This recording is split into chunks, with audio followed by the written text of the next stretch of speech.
Hey everyone, welcome back to Twinges 英会話。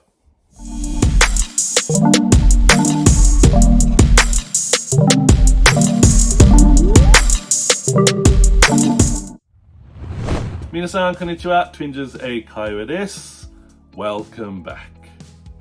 今日のワンポイントレッスンは Phrasal Verb 句動詞で、今日の Phrasal Verb は to sort out。To sort out means to organize or to solve a problem.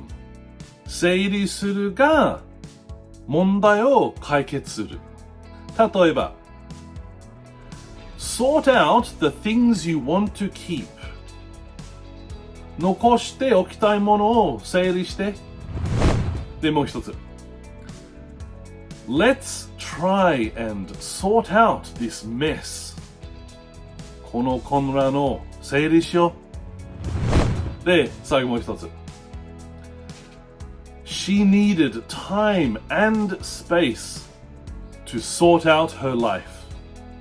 彼女は自分の人生を整理するための時間と空間が必要でした。